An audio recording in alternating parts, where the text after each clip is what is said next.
In the situation with the George Bush thing with the teacher, would it be appropriate to have a conversation and share your different view, or would that just totally depend on your?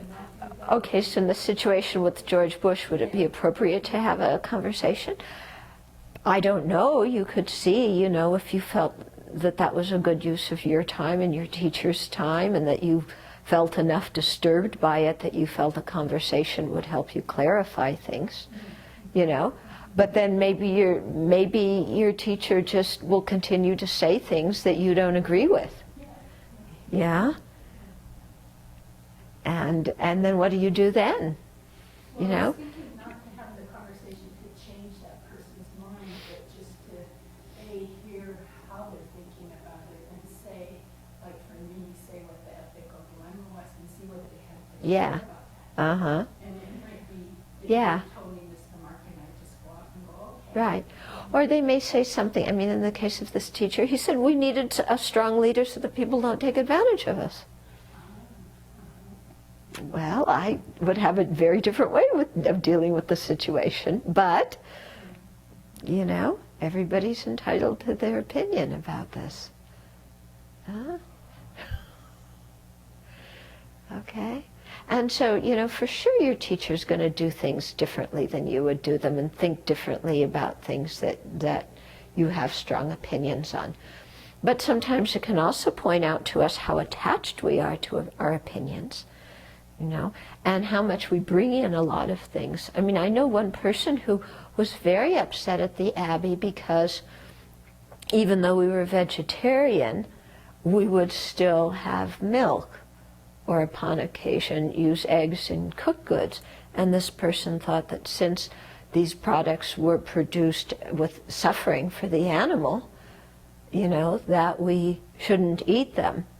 And then I explained our dilemma of the other things being very expensive, and we're receiving people's donations, and we can't ask them to buy things that they don't eat themselves.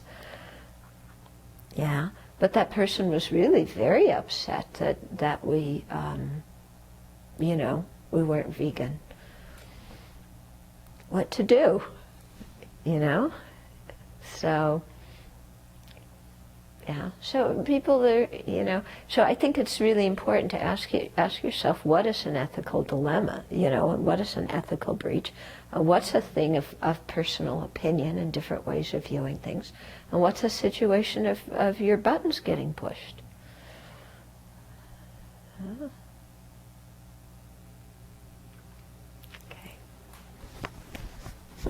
Okay. This could be the sequence for tomorrow.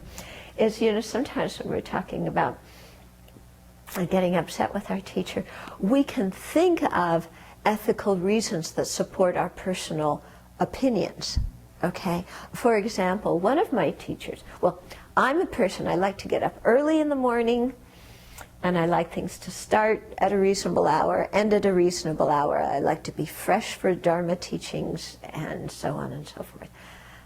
And I have a teacher who likes to start things very late and go on all night, and I fall asleep, and I get very angry when I'm falling asleep in the middle of Dharma teachings, and I can make this into an ethical issue of, by starting things late and having them go like that, when he knows that I'm going to be tired and angry, then he's making me create the negative karma. Whereas if he started things on reasonable time, I would be fresh and I would be respectful of the Dharma, and I would create good karma. So you see, I could make that into a big ethical issue if I wanted to. What's the use? The basic thing is I like to go to bed early, and I'm in a bad mood when I'm tired. Yeah, and that has nothing to do with my teacher's ability, and it's not an ethical issue at all. Okay.